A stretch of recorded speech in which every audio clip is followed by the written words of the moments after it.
Ja, bai. Hola, Emer.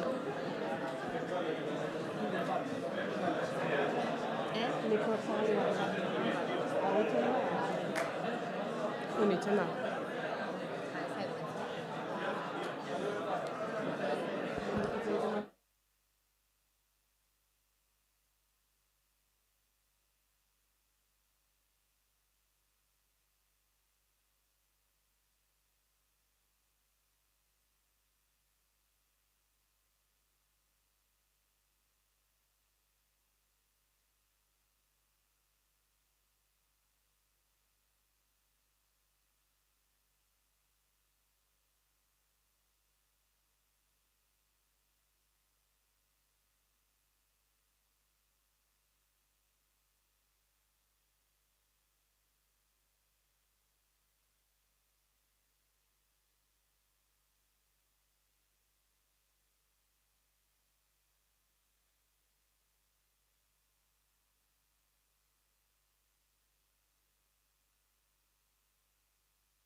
Egun on danoi, bai, estremina martxan ez da, bai.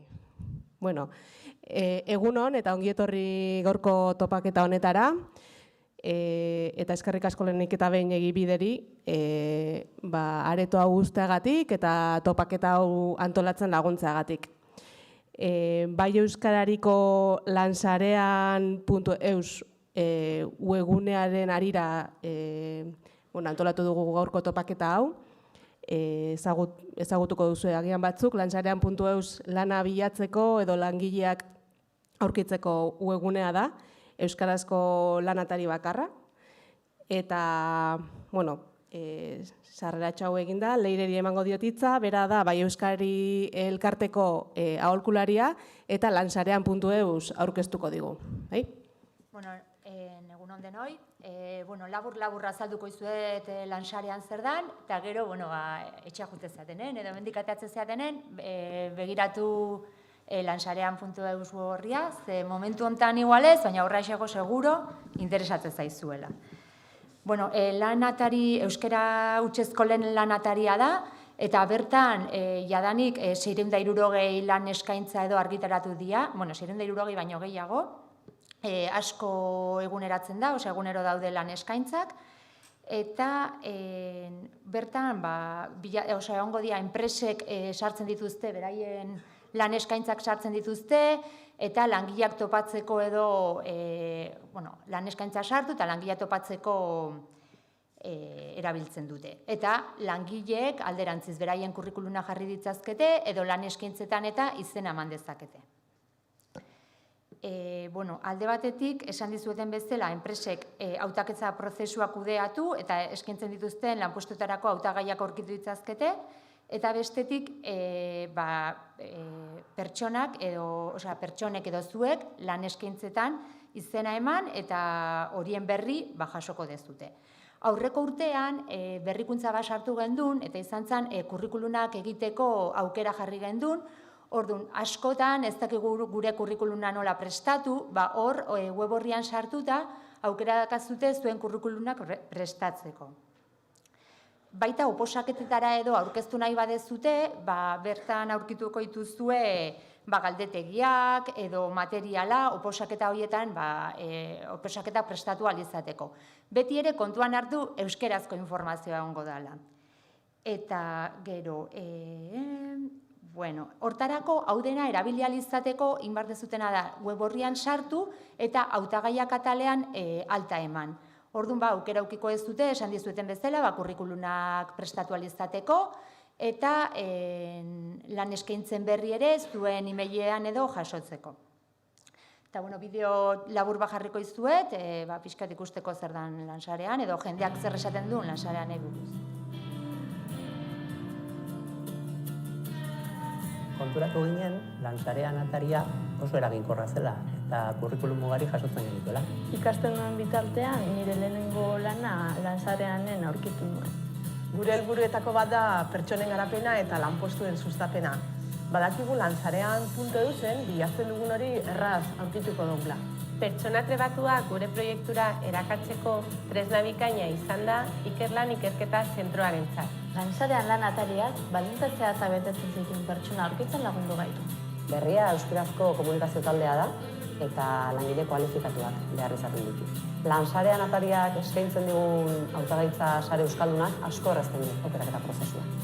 Nik betidanik garbi izan dut nire lan ibilbidea ere euskeraz garatu nahi nuela eta horretarako lansarean.eus atari ezinbestekoa iruditzen zait.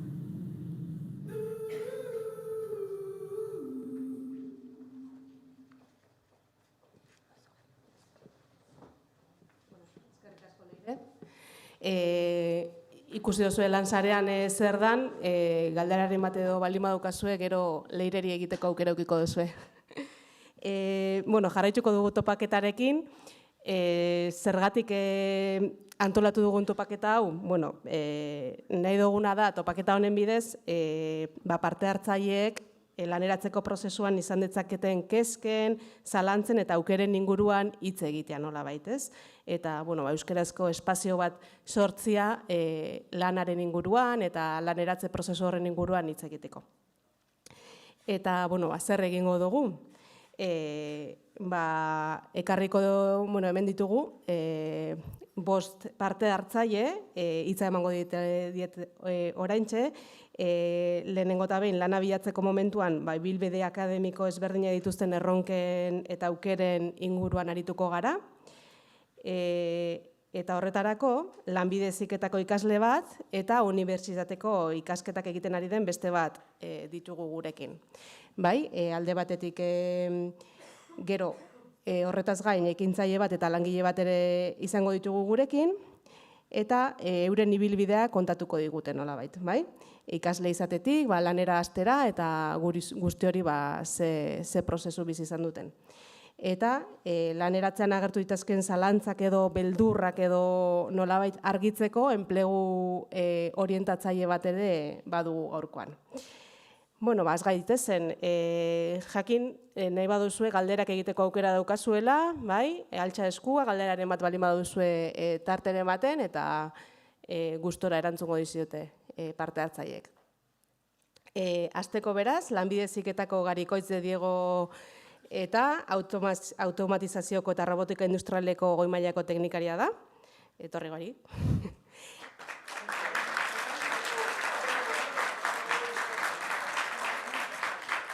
Eta beste alde batetik unibertsitateko ikaslea Izarraitz Zulueta, politika zientziak eta kudeaketa publikoa ikasten ari da EHOn.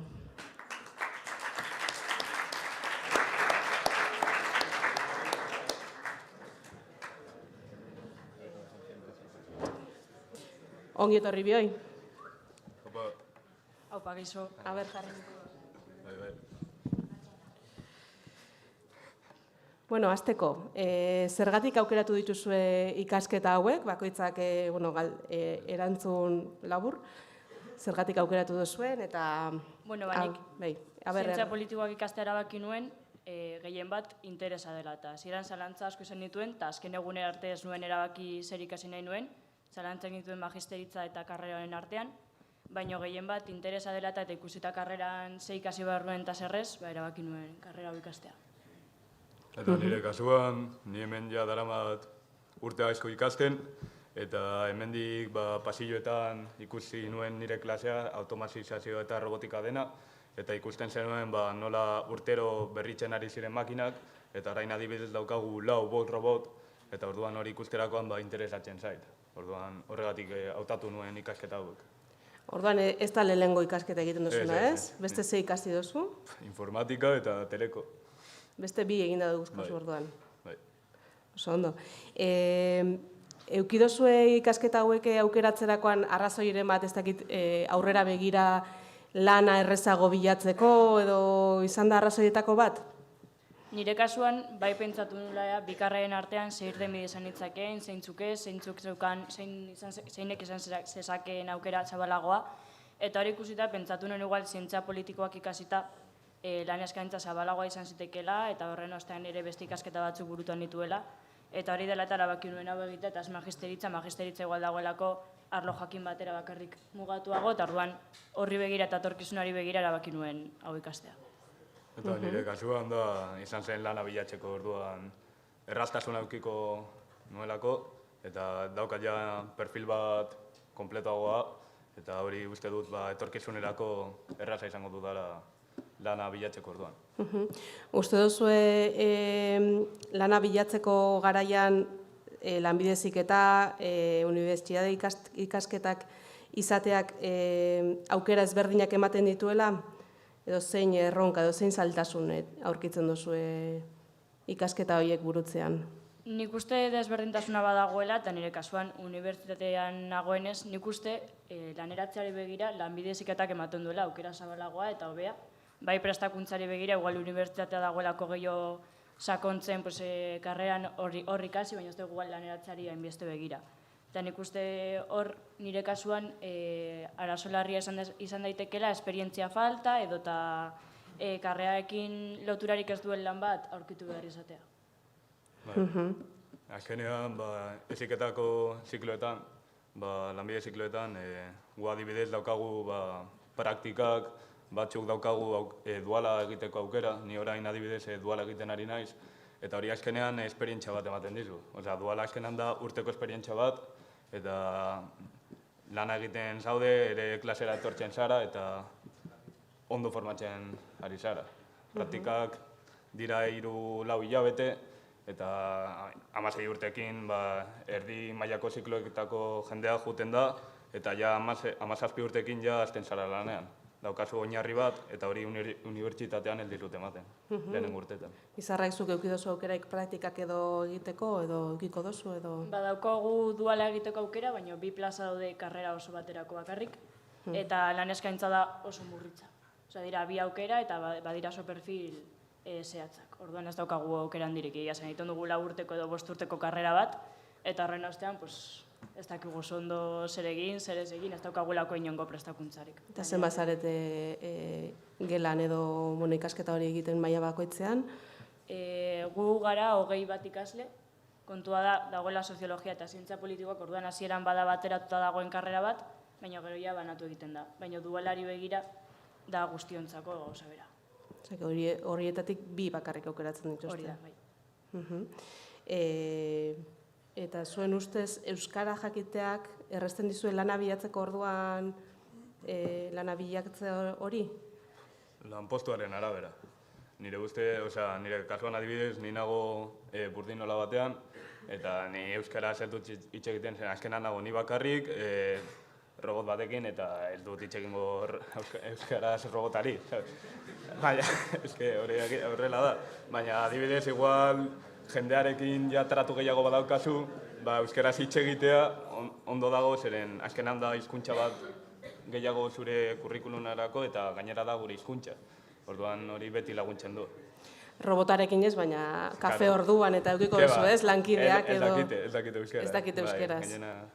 Orduan, azkenan da zu bakarrik eta... Ez dizut eskatzen inungo perfilik hizkuntzetan. Nire kasuan ez. Zuen zarraitz? Nik uste, hendik ere ez nago momentu horretan, baina nik uste euskara jakiteak lagunduko didala, azken finean nik ere lan egin gut igual administrazio publikoan, segurazki orduan perfil horretarako bai beharrezkoa dela euskara izatea, eta nik uste oso garrantzitsua dela euskaraz lan egitea, eta euskara sustatzea azken finean gure hizkuntza delako, eta gure hizkuntza denean hizkuntza horretan lan egitea eta hizkuntza horretan ere jendea hartatu ahal izatea oso garrantzitsua dela. Zuek ez dakitxe, gariko ditzuk beste ikasketaren bat egin nahiko duzu, baina... Nero jubilao, ja. Ja, jubilao. Azkar. Nahikoa uste duzu izango dela Izarraitz zure kasuan, adibidez, ikasketa horiek bukatzea, edo gero masterren bat, edo beste graduren bat, edo uste duzu egin beharko duzula. Nik uste ez dela nahikoa izango, eta badukat ja pentsatu da master bat egitea, nik irakaskuntza masterra ingo nuke. eta azken finean nik behintzat ikasten dudan karrerarekin, ez litzateke nahikoa. Gero ditudan irteerak ikusita beharrezko dut master bat egitea, edo doktorego bat, edo zerbait egitea aurrera jarraitu ahal izateko, ze bestela ez daukat inongo irteerarik. Uste duzu gaur egun ikasketa bakarra eginda lan aukera gutxi daudela edo nola ikusten duzu? Azkenean beti daukazu denbora zertxo bait berria ikasteko. Igual ni orain lanean hasten naiz, baina igual 3 urte barru aspertzen naiz eta programazioa ikasten hasten naiz. Beti daukazu denbora zertxo bait berria ikasteko, baina azkenean beti daude aukera berriak lana bilatzeko. Ondo bilatu behar dituzu, ikasketa gutxiago badaukazu, igual ez daukazu aukera asko, baina beti aukera bat izango dituzu. Zuri asko gustatzagatu, ikastea? Ez, baina azkenean da zure kurrikuluna bete eta hori lana bilatzerakoan asko laguntzen du. Norbera formatzea ere garrantzitsua da. Bai. Uste dut ikastea, jendari igual ez da gustokoena, baina azkenean da etorkizuna lana egin behar da eta hori egiteko ikasi behar da. Puta. Eta etorkizunean nola ikusten duzu lana bilatzeko aukera edo zuen lan etorkizuna nola ikusten duzu? Nik egia esan, nire kasuan nahiko beltz ikusten dut, hori esan beharra daukat. Eta uste dudalako ere, gazteontzako bideratuta dauden lanak askotan direla oso prekarioak, eta askotan direla udan edo neguan eskaintzen dizkiguten lanak, azken finean bertan interes bat dagoelako, eta direla oso kontratu prekarioak, lan baldintzak kaskarrak dituztenak, eta adibidez nire karrerari begira nik uste ez dudala izango karrera bukatu masterra egin eta laneratzeko aukera bat. Edo ez behintzat nik ikasitakoarekin. Aukera izango dut igual, beste lan mota batean, edo dela delakoan, baina nire karrerarekin zer ikusia duenarekin ez dut uste izango dudanik. Eta ni laneratze prozesua pizkat pasatu dut. Orain nago ikasten eta lan egiten, eta orduan paso hori uste dut pasatu dudala, eta momentu gogorra da, baina, toka entendera. Zein aholku emango zenukete momentu horretan dagoen baten bati? Orain, ez dakit, bukatzen dagoena bere goi-mailako ziklo hori eta lan prozesuan, laneratze prozesu horretan hasteko, lan bila hasteko, zein aholku emango zenuke? Gustoko duen gauza bat bilatzea, zen azkenean pozik egon bar zara zure lanean, pozik ez bazaude, aspertuko zara bertan eta ez du merezi hori egitea. Eta ez baduzu lan egin, ikasi zertxo bait. Zeren bestela etxetik, kanpora, sabes? Orduan, zertxo bait bilatu behar da eta gustoka bada hobeto. Ados zarete, galderaren bat badaukazue baten batek? Beraien esperientzia partekatzeko prest dare, Garita Izarraitz? Nada, hobeto. Ez dago galderarik? Ez, vamos. Azkenengo galdera bat ingo dizuet. Hemendik 10 urtera, nola ikusten duzu zuen burua lanean, ikasten? Zein lanetan? Nik espero lanean egotea, hori espero dut. Eta espero irakaskuntzan lanean egotea, baina, egia esan ez dakit ikusita ere gaur eguneko testuingurua, ez dakit ze egoera egongo den, ze egoeratan egongo nahi zen ni, baina, lanean espero baiet, ze bestela, nahiko zail izango dut bizitzan aurrera egiteko. Eta ni ez dakit zer egingo duan bihar, orduan 10 urte barru gutxiago. Orduan, espero dut lanean jarraitza, baina 10 urte asko dira, orduan. Gustoko lan baten, ez da? Bai. Oso ondo, mila esker bioi. Mila esker zuei.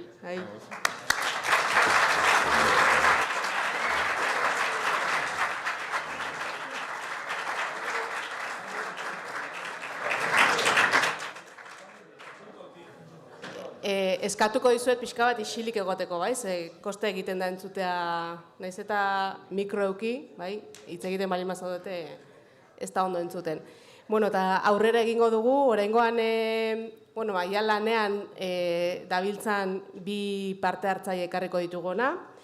Alde batetik gazte ekintzaile bat, Teklak Estudiotik Ander Elortza, Teklak Estudioko sortzailea, eta lanean hasi berri den Getari Garzia Deulate. Ongi etorri bioi.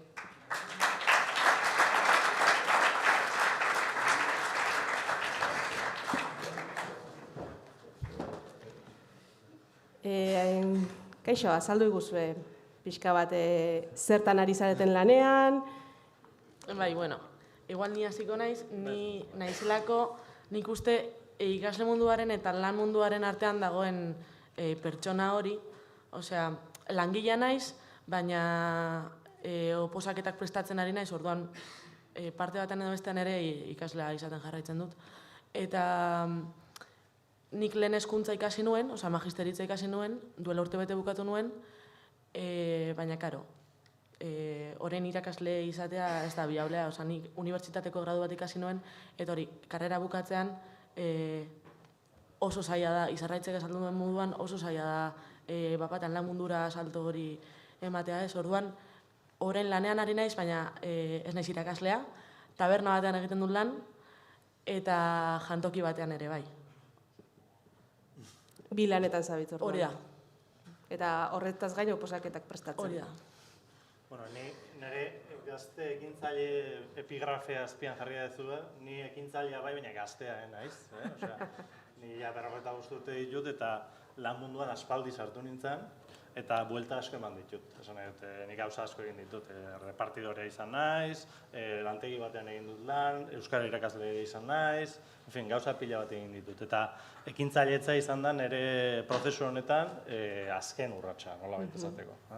Ontxe, Teklak izeneko enpresa bat daukagu martxan, eta kultur sektorean ari da lanean. Eta egiten duguna da, normalean kulturaren inguruan lanean ari diren, bai erakundeak, bai proiektua, bai eragileen egiten ez dituzten gauzak egiten ditugu guk. Komunikazioa, publikoekin harremana, baita dokumentazioa, hainbat eta hainbat gauza egiten dut. Gestioa, neurri batean, eta horretan aritzen gara.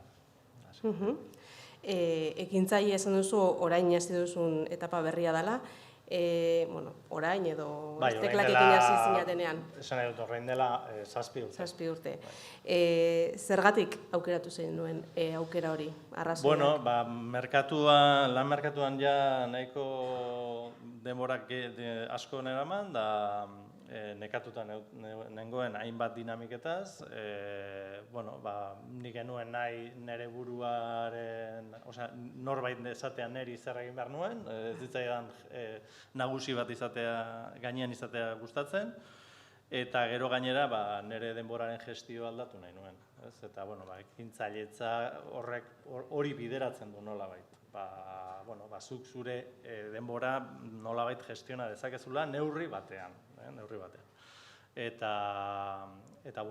pixkat hori izan zen, orokorrian. Nire jabea izatea, nire nagusia izatea hori. Zailtasunak edo izango dira ekintzaile izate horretan, pentsatzen dut? Bueno, bai. Norbere buruan jabea izatea, horrek ekarriko ditu zailtasunak ere. Lehenik eta behin, hasten zarenean, bezerorik ez daukazu. Inor ez da zure etxera etorriko lana eskaintzen, baizik eta pila, joan behar zara, ez? Eta hori da, lehenengo urratsik zailena, bezero horiek lortzea. Behin lortzen dituzunean, eta lanean hasten zarenean, ja erresagoa da. Ja, gutxi gora bera, bezero horiek etortzen dira, lana ondo egin izan baduzu, aurretik, ez? Orduan, batez ere hori. Eta gero, segunda zein dan zure aktibidadea, igual inbertsio txiki bat egin behar duzula, arriskatu, ez? Eta, gero, desordutan egingo zula lan, hori desabantaila bat da, autonomoak pagatu beharko dituzula, eta zergak ere fuerteak direla, Espainia estatuan, ez? Desabantaila batzuk badira, bai. Getari zure kasuan, ekintzaile zara, baina oposaketak eta gertatzeko pentsatzen dute ez, hariko zarela zu ere lan ezberdinak egiten eta zertan ari zara orain? A ber, ni hori, azalduan moduan taberna batean eta jantokian nago aldi berean, baina beste lan askotatik ere pasatu izan naiz, oso lan prekariako ditut, ikasten nengoen bitartean ere bai, diru horren beharra sentitzen nuelako, ez nuelako dena gurasoetatik jaso nahi. Orduan, ibili izan naiz, McDonaldsean ere bai, Carrefourren, ibili izan naiz toki askotan, eta orain tabernan eta jantokian estabilitate bat aurkitu dut, baina ez da nirea. Ez da nirea eta gainera lan prekarioak dira, agian ordu asko pasatzen dituzu, ez dira ordu finkoak, astero aldatzen da zure lan egiteko ordua, ere taberna batean egon da, gauez ere egin behar duzu lan gogorra da, eta hori konpaginatu behar dut oposaketak prestatzearekin. Ez dakit, oposaketak prestatzea ere bai, nauka pixka bat, mentalki pixka bat, ez nago oso estable, esan nahi dut, pixka bat nagoelako, esaten igual agian prestatzen nahi naiz, baina ez baitut ateratzen zer. Ze, irakasle izateko bi bide daude. Edo kontzertatuan lan egin, eta krudela da, baina askotan kontzertatuan lan egitea esan nahi du entxufe izatea. Bestela, saiatu izan naiz, saiatu izan naiz kontzertatuetan kurrikuluma botatzen eta, baina egia da, kontaktuak izan behar direla, gaur egun. Eta publikoan lan egiteko, hori administrazio publikoan sartu behar naiz, eta horra sartzeko oposaketa horiek pasa behar ditut. Orduan, egoera horretan nago orain. Pentsa dut sekula zu ere ekintzaile izan eta zure enpresa sortzea? Ez. Uste dut baudela pertsonak horretarako balio dutenak eta ez dutenak balio, eta nik uste dut ez dudala balio. Aber nahi zinez jarri, ez dakit, baina ez. Oso argi daukat, publikoan sartu nahi duela eta irakasle izan nahi duela, orduan. Ander, zuk noiz erabaki zenuen, ekintzaile edo zure enpresa sortu nahi zenuela, erraza izan zen erabaki hori? Bueno, lana bukatu zitzaidan, ni orduan telebista batean ari nintzen lanian, eta lana ETV-en, lanian kamera bezala, eta bukatu zitzaidan lana, eta autonomo bezala sartu nintzen, lan horiek nire horrelako kamera batekin nik neuk egiteko. Eta orduan txeazen nintzen autonomo bezala, eta gero enpresa montatzea izan zen pauso natural bat. Nire bazkidea, nire emazkidea, nire emaztea, nire seme-alabaen ama guztia, berarekin hasi nintzen, lana elkarrekin egiten. Baina, autonomo izatea horretik erabakitako zea bat zen. Orduan familia bat zarte, ez? Hori da, gure enpresa familiarra da, zela baita esateko. Zer esango zenuke, norbait pentsatzen baldin badago bere enpresa sortzeko edo, ze gomendio emango zenuke? Lehenek berak esan du, batzuk balio dute eta beste batzuk ez. Ez dakit horrela zehazki da, baina egia da behar dela halako grina berezi bat. Norbaitek ez baldin badu zerbaitegatik horrelako pasio fuerte bat sentitzen, edo egingo duen zera hori espadio motivazio berezi bat bilatzen, izan daiteke dirua, esan nahi dut, hori izan daiteke, baina grina fuerte bat lortu behar zaio, ze ordu asko sartuko dituzu horretan. Pasako duzu egun osoa horretan, pentsatzen. Merezi du benetan grina sortzen dizun zerbait izatea, hori hasteko. Eta gero oso pragmatiko izate aldera, esango nuke hasiera batean mintzat inbertsio handirik ez egitea. Espada, nitxoa aurkitu duzuela, eta zuen ideia marabillosoa daukazuela, eta orduantxe, arriskatu.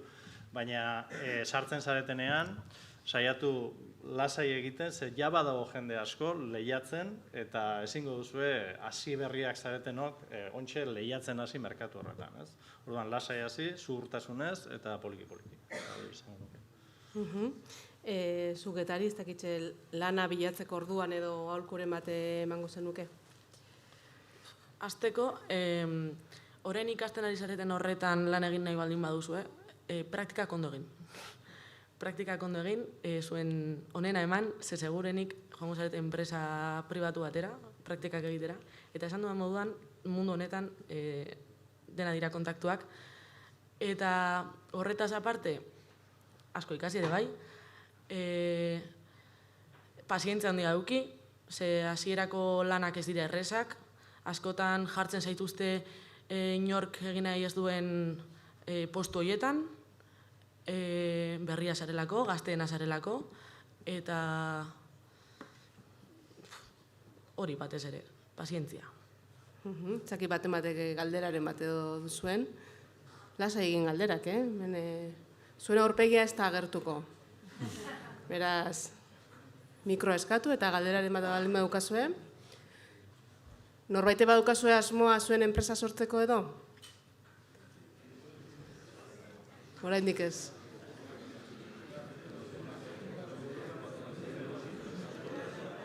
Lanean esperientziarik edo baduzuen? Zein dabil dualean? Dualean zein dabil? Gari bakarrik? Besteren bate bai. Eta galderarik edo baduzue egiteko? Ez. Ez dago galderarik. Bukatzeko ez, zuek uste duzue euskeraz lan egiteak, zuen kasuan, Ander zuen kasuan mentze bai, euskeraz lan egiten duzue, aukera gehiago ematen duzuela edo zer ematen dizue horrek? Gu Euskal Herrian bizi gara eta hori da gure hizkuntza, behikularra bat, beste gaztelene, osake normala da euskaraz egitea, eta lana ere bai, merkatuan lana egitea, normala da euskaraz, guretzako hori gauza naturala da, eta gu erakundeekin egiten dugu lan ere bai, eta erakundeekin batzuetan, gehienetan, mintzat euskaraz aritzen gara. Orduan, gauza logiko bat bezala ikusten dut, eta gure artean ere euskaraz egiten dugu, eta, naturala, iruditzen zait, ez dakit. Zure kasuan, hezkuntzan aritzeko... Bai, oso beharrezkoa, orain jantokian lan egiteko ere bai, eskatzen dute. Eta, ez maz, aurreko lanetan ere, lehen aipatu dut McDonald'sa, hau barregarria da, baina nik, euskera sekien bakarra nintzen, langile bakarra nintzen, eta bezera euskaldunak zetozenean, ni nintzen joan bar nintzena, hor negoen komodin bezala, eta negoen gora aipatuta getarik euskera daki, eta getari da bakarra erantzun bat eman alduena, ez? Eta horregatik, hau da adibide bat, hori azaltzeko, edozein kasutan izan daitekela baliagarria euskera, edozein lanetan, prekariorenan ere bai, eta hori. Nola ikusten duzu zuen burua 10 urte barru? Lanean... Ni youtuberra ingo naiz. Youtuber. Hemendik 10 urtera, bai. Ez dakit, espero dut enpresa jarraitzia dagoen honetan, edo pixkat, ontxe bi seme alaba izan ditugu, eta pixkat modu nahiko lasaian ari gara, baina egongo da beste momentu bat, beste bultzadatxo bat emateko enpresari, eta nik uste horretan arituko garela, momentu horretan, beste bultzadatxo bat ematen. Bai, eta nik espero posaketak ateratzea, eta irakasle mundu horretan sartzea, eta horretan aritzea. Bai, eta lan prekarioak ustea, eta... Bai, mesedez. Oso, ondo, beste galderarik ez badago, hemen txautziko dugu. Ez dago galderarik. Eskerrik asko bioi. Zuei.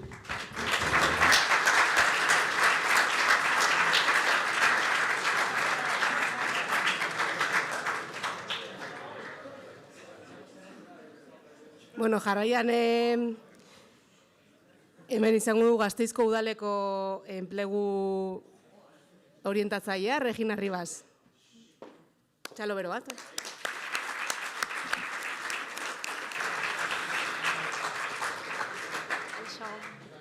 Kaixo. Kaixo. Ondo etxuten da, bai ez? Bai. Azalduko zu pixka bat, zu egunero jasoko dituzu ezta, lan bila doazen jendearen elkarrizketak izango dituzu, zein galdera egiten dizute batez ere, eta zein zalantza edo du jendeak? Gure bulegora etortzen diren pertsonak oso desberdinak dira. Orduan zalantzak anitzak dira.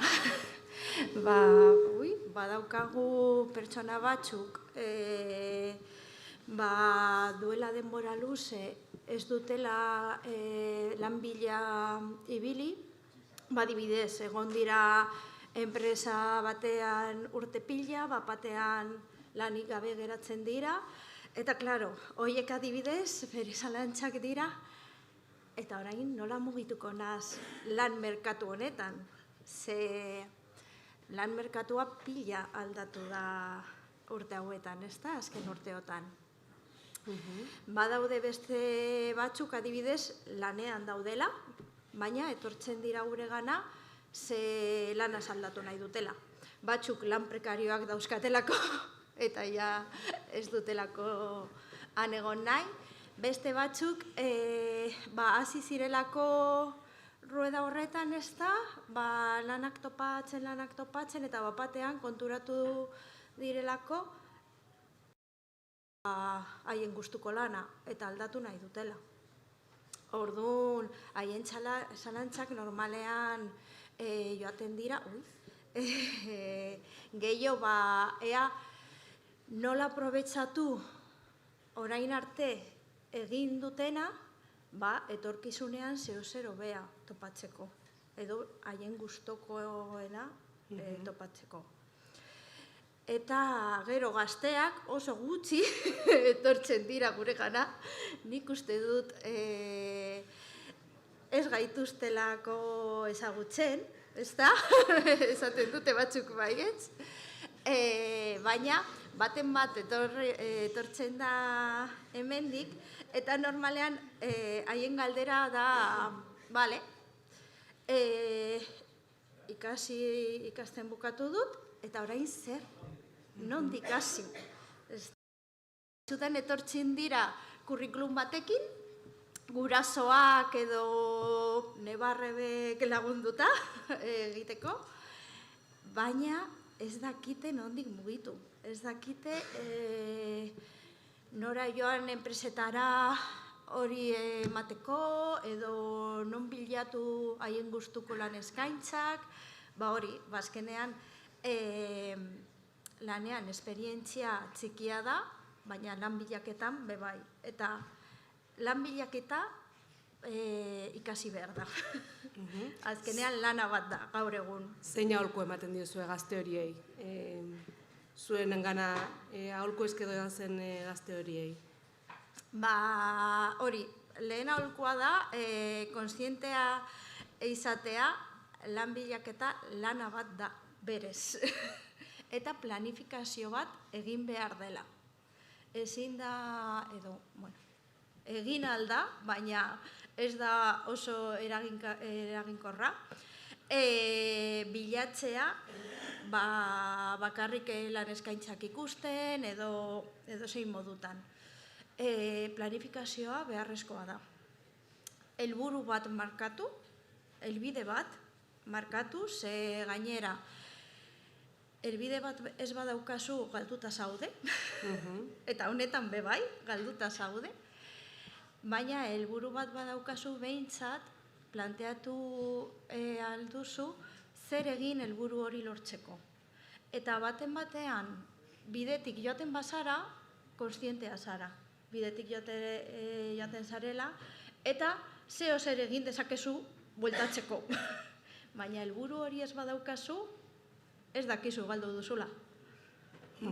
Orduan, hori importantea da, behintzat norabide hori lortzea.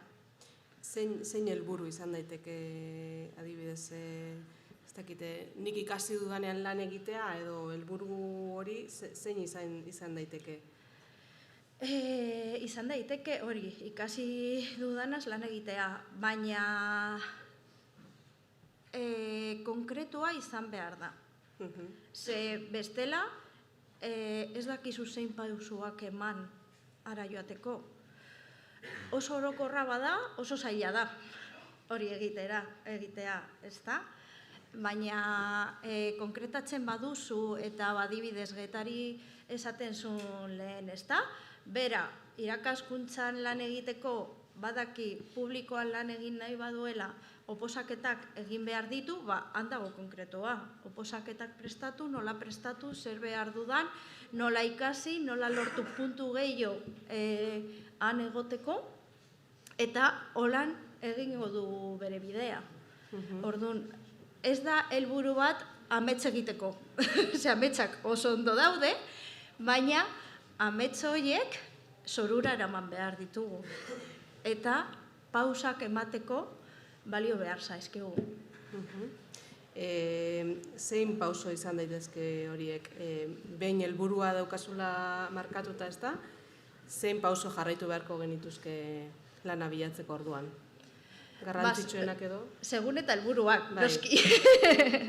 Baina, helburua jakinda, hori, aztertu behar dugu. Helburu hori lortzeko, zer daukadan, ja. Eta zer ez daukadan. Eta ez dauzkan gauza horiek nola lortu. Eta horiek dira, pausoak, batzutan da formakuntza gehiago egitea, hizkuntzak ikastea,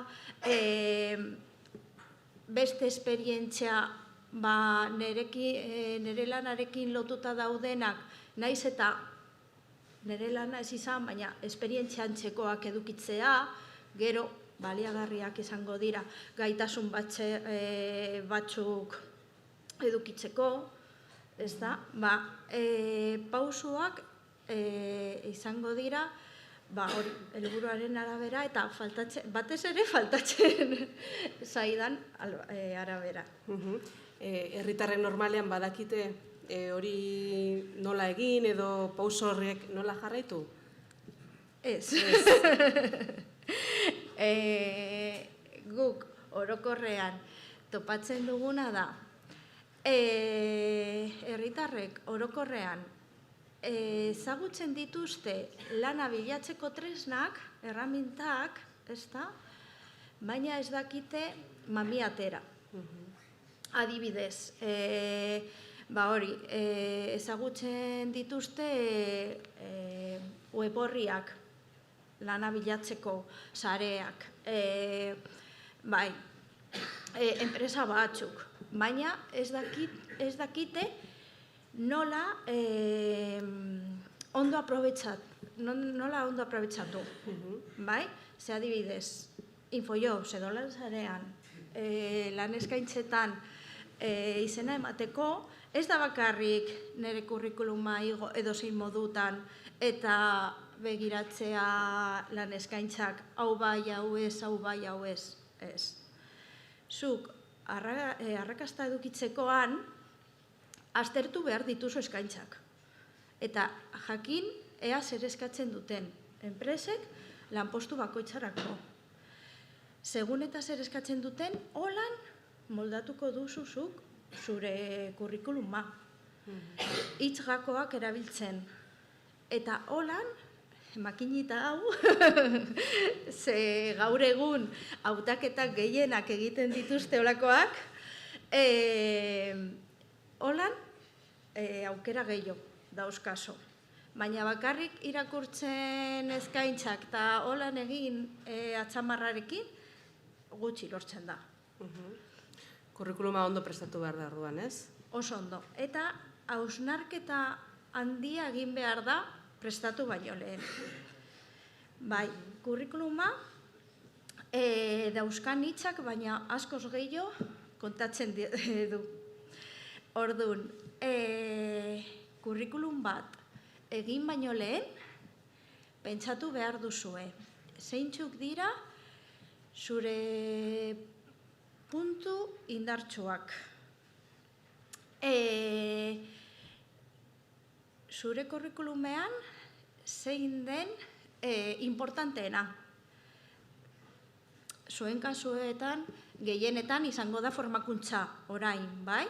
Baina urte batzuk barru, agian importanteago da esperientzia. Orduan, segun eta nola jarri kurrikulumean, desberdina irakurriko da, bai? Eta hori kontuan hartu behar dugu. Normalean, gehienok, hasten garenean kurrikulum bat egiten duguna da gure historia kontatzea. Ez da? Geure burutik kontatzea. Eta berdin zaigu nork irakurriko duen. Eta hori akats handia da. Seguk kurrikuluma prestatu behar dugu irakurriko duenarentzat. Bera, erraz irakurtzeko, nik bera irakurtzea nahi dudana. Bai? Eta hori hausnarketa bat behar du. Zer hartu beharko genuke kontuan, adibidez, ez dakite argazkia zerlako izan behar dan, zer jarri lehenengo, gure aurkezpen txiki bat egin, edo zer...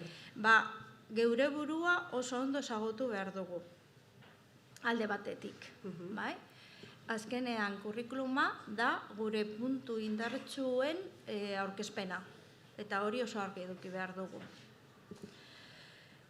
Eta bai, kontuan hartu behar dugu,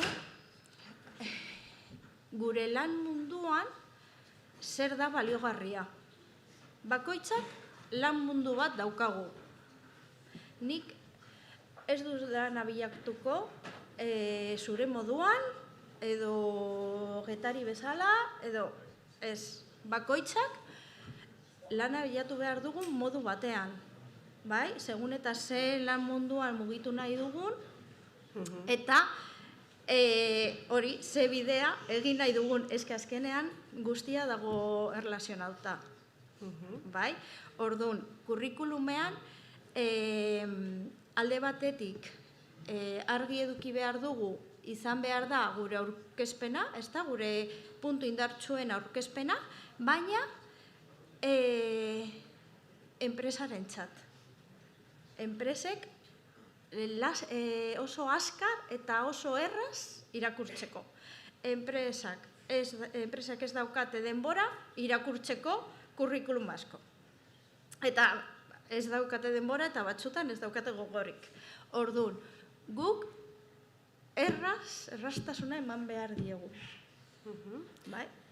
Norbete baduka galderaren bat, dakit laiztara hasiko zarete lana bilatzen, ez da? Zuen lana bilatzeko horretan aholkuren bat edo jaso nego duzuen, mendoko zuen Regina aholku horiek emuteko? Bai, galdera batan. Txoin, mikroa. Streamingekoak ondo entzuteko mikroarekin hitz egingo dugu. Zein uste duzu dela lan elkarrizketa batean gauzarik importantena? Egin behar duela lan abiatzen nahi duen pertsona? Lan elkarrizketan, behitu, nik normalean esaten dut, lan elkarrizketa prestatzeko ez dugu itxaron behar lan elkarrizketa bat edukitzera, bale? Ze prestakuntza hasten da hasieran. Hausnarketa horrekin, lehen esaten nuen hausnarketarekin, bai, gure puntu indartsuak jakiten eta hori, hasten da lana. Baina, nire gomendioa, elkarrizketa bat egitea da, 3 galdera hauek erantzutea. Alde batetik, zer ekarpena emango diozuzuk enpresari? Bai, ze onura emango diozuzuk enpresari? Apuntau, Zertan egingo diozu irabaztea? Ze enpresa batek kontratatzen bazaitu da zeo zertan irabaziko duela. Ze enpresak daude irabazteko. Edo arazoren bat konponduko diozula. Bale? Orduan hori bebai izan daiteke galdera. Zertan egingo diozu irabaztea edo zer konponduko diozu. Bai? Eta zein da zure balio diferentziala. Orain ez. Hilabete batzuk barru, bukatuko dituzu ikasketak, ez da? Eta klasetik aterako zarete, baina ez zarete berdinak, ez da? Eta 10 urte barru bakoitzak leku batean egongo zarete. hori alde batetik izango da bizitza horrelakoa delako, ezta? Baina bai, ezaugarri batzuk dauzkazuelako. Eta hori jakin behar duzue. Ikasi betartean, segurazki ikusi duzue. Gauza batzuetan hobea zarete, beste batzuetan ez hain onak, gauza batzuk gustoko dituzue, beste batzuk ez hain beste, hori aztertu bai, jakiteko norantz jo, ezta? Ze azkenean, Garik esaten zuen lehen, ezta? Egin behar da gustoko duguna. Eta egia da. Gero, lanean ordu pila dira. Orduan, aprobetxatu daukazuena. Eta ondo egiten duzuena. Ze normalean, koinziditzen da gustatzen zaigunarekin. Eta garrantzitsu izango da, zintzoa izatea ere, bai, ezta? Esan duzu, norbere buru ezagutu, eta zintzotasunez erantzun elkarrizketa horiek. Bai, azkenean gezurrak nabaritzen dira. Bai, eta elkarrizketak genuinak direnean arraskatatxoak dira. Bai. Oso ondo. Ondo erantzun dugu galdera? Bai.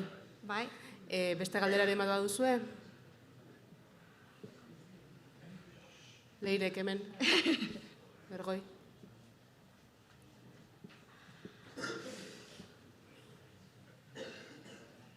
Regina, zuek zertan laguntzen dezue edo, zuek kurrikuluna nola prestatu edo lan elkarrizketa nola prestatu edo, hemen dagoen gaztetako batek laguntza bat behar badu edo, zuek zin informazio ematen dezue edo, ez dakit, pixkat azaltzea badaukazu? Bai, pertsona bat etortzen denean, ez da, lehen eta behin, elkarrizketa bat egiten dugu ezagutzeko.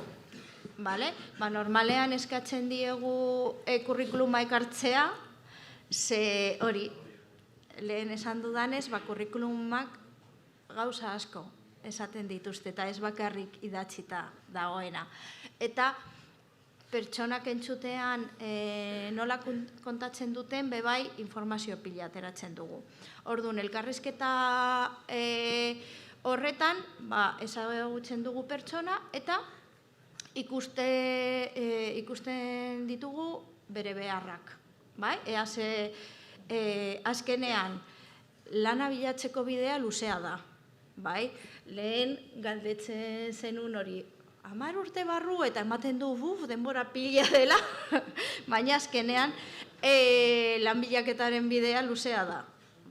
Orduan hori guk aztertzen dugu ea bide horretan zertan behar duen laguntza. Izan daiteke kurrikuluma egiteko. Normalean hori bai behar du. Baina batzutan aurreko lana behar dute.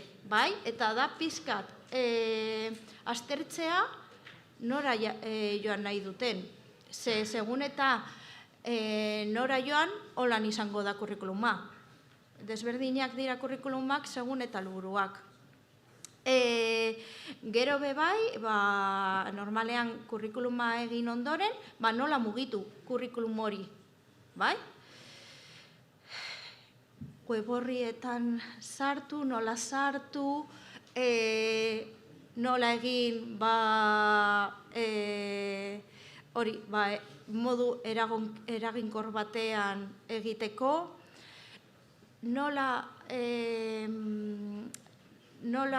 egin kontaktuak, nola bidali kurrikuluma enpresetara, nola egin kontaktuak gero kurrikulum horiek segimendu bat edukitzeko edo jakiteko, eta nola prestatu elkarrizketak, bebai, horretan bebai laguntzen dugu.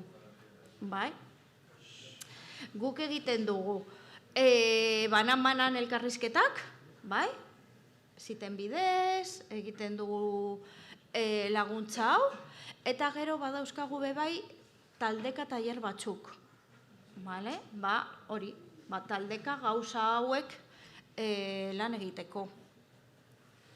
Ze gainera oso interesgarria da, ze taldeka lan egitean askotan hori, arlo desberdineko pertsonak elkartzen dira, baina oso lagungarria da haientzat, bai, beste realitate batzuk ezagutzea, eta gero askotan sortzen dira lan bilatzeko taldeak, eta haien artean bai laguntzen dira, ezta?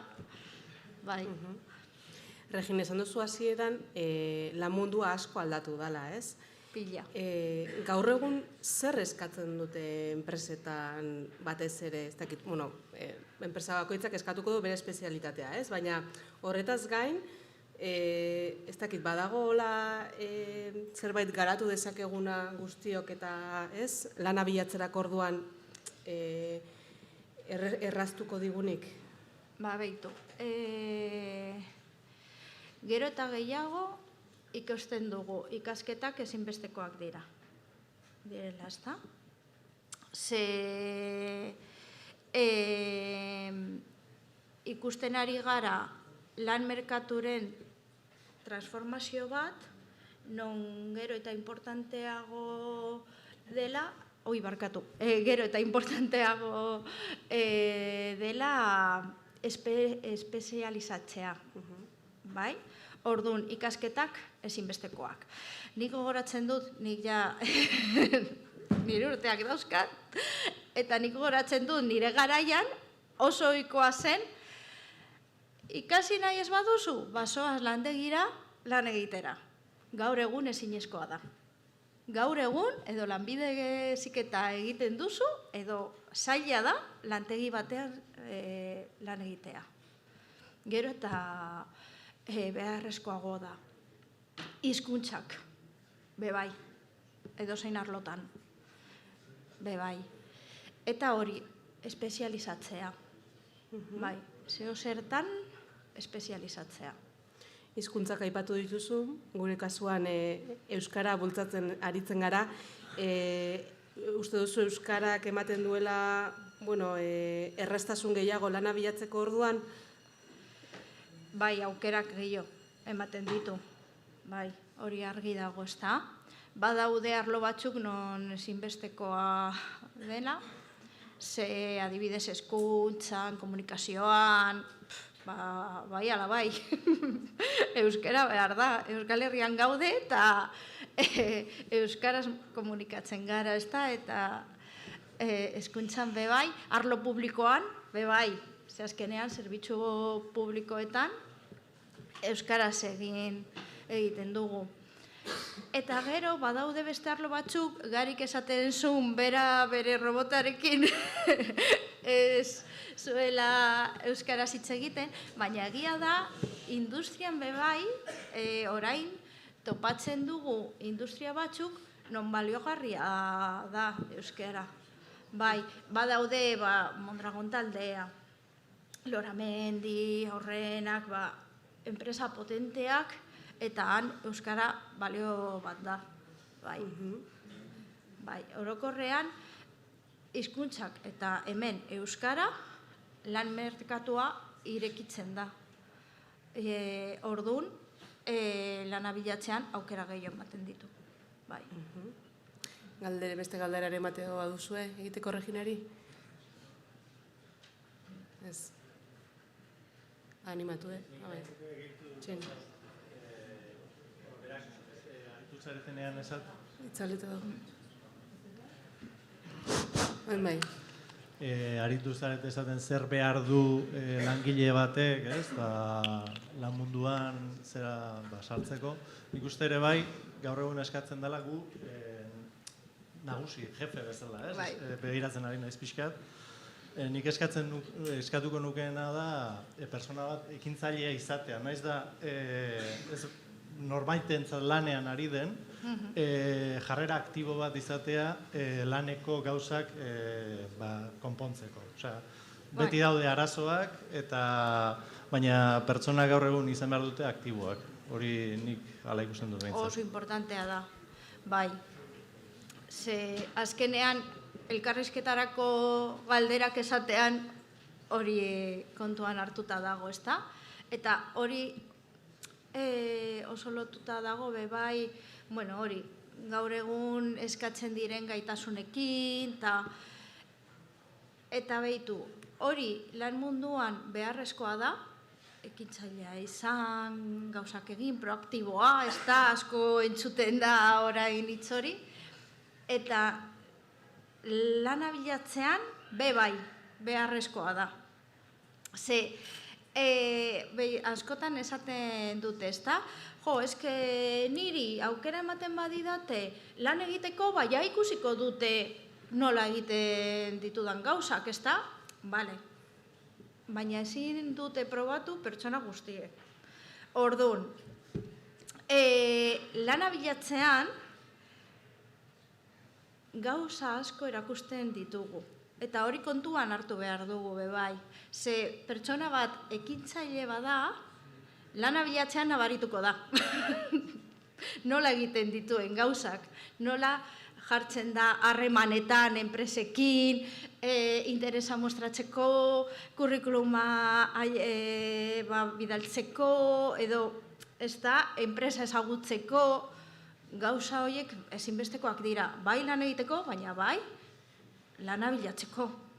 Arrazoidoko edekoso, bai. Eta gero, Anderrek esan du lehen, importantea zela, lana ondo egitea, bere lanarako, ez da, bere negozioa martxan jartzeko eta aurrera joateko, importantea da lana ondo egitea. Eta hori bai, ezinbestekoa da lan guztietan, interesarekin eta gogoekin egitea. Ze naiz eta beste baterako lan egin, ondo egiten ez baduzu, edo gogoekin egiten ez baduzu, aukera gutxiago eduko dituzu. Horregatik garrantzitsua da, ez da? Gustoko lanen bat topatzea bintzat. Bai, horregatik. Helburu hori izatea. Bai. Bai. Beste galderaren bat baduzue? Probetxatu, udalera jun beharrean, hemen bera etorri da ona, eta indokazu aukera berari galderak egiteko.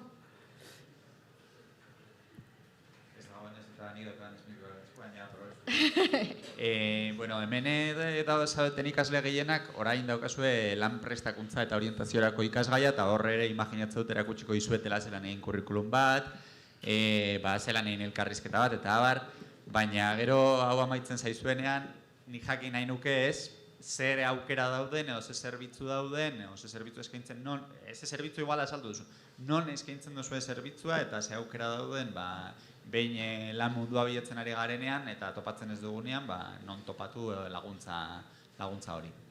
Bale, guk gara udaleko orientazio zerbitzua eta zetiken gaude. Non dago zetik? Iradieranaren atzean, Triana Zubia zeharkatzen, unibertsitatera joaten, han daude bi eraikin, bat laranja eta beste bat zuria. Zurian gaudegu, bai? Eta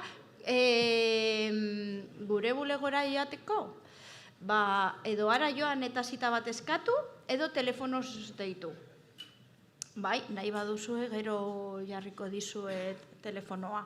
Dena den, web horrian bai, han gaude. vitoriagidoi.org/enplegua. Enplegu, barkatu. Enplegua. Eta han gaude. Bai, han dago gure telefonoa, eta arazorik gabe. Guk egiten dugu orientazioa kontinuoki. Bale? Aukera gehiago daude orientazioa jasotzeko, lanbiden bitartez, eta baina zentru laguntzaileak lanbiderekin batzutan gelditzen dira. Baina guk ez, udaleko zerbitzu bat da, orduan beti gaudean. Bai? Gasteiztarra izan behar da?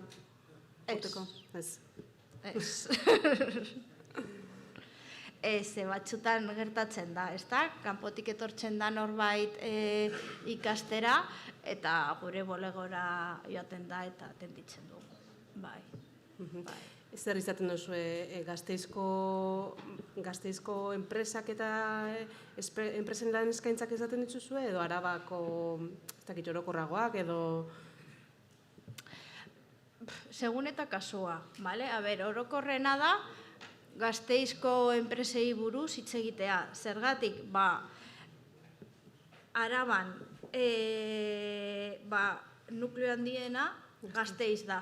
Bai? Bale, Laudio, Amurrio, baina egia da, Laudio eta Amurrio mugitzen dira gehiago Bizkaia aldera. Bai? Eta hango jendea ez da etortzen Gasteiza. Joaten da gehiago edo han geratzen dira, edo Bilborantz, Bizkairantz. Orduan guk azkenean espertuak gara hemen Gasteizko lan merkatuan. Baina profesionalak dira eta gure lana da. Orduan, zeo zer handiago begiratu behar badugu, egiten dugu bai. Nik adibidez egon naz Madrileko pertsona bat atenditzen hemengoa zen, baina Madrilen zegoen, eta begiratzenea hango merkatuan nola mugitu alzen, ez da? Azkenean, adaptatzen gara. Eta zuen zerbitzua doakoa da? Doakoa, bai, guztiz doakoa da. Bai, banan arreta, bai taldeko tailarrak, bai, guztiak doakoak dira. Oso ondo. Beste galderarik badago, dakite ja bukatzeko, bai?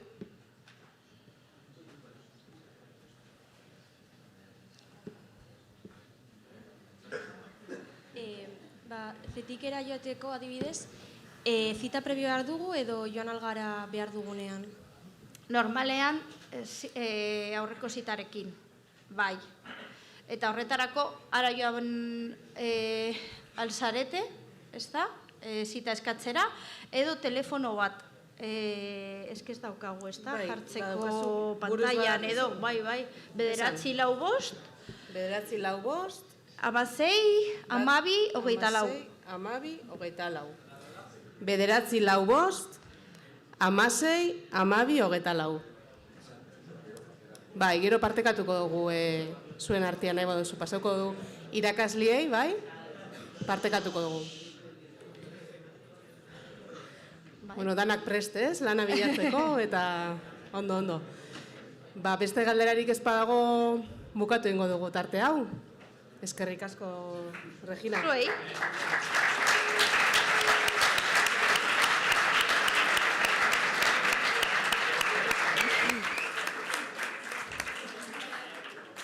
Bueno, eta onaino gaurko tartea, espero baino lehentxo bukatu dugu, baina espero dugu interesgarria izango zala, ez da?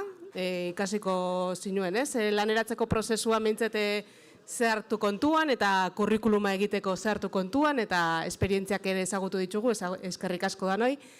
Eta oin bukatzeko argazki bat aterako dugu danon artean, bai? Eskerrik asko eta hurrengora arte.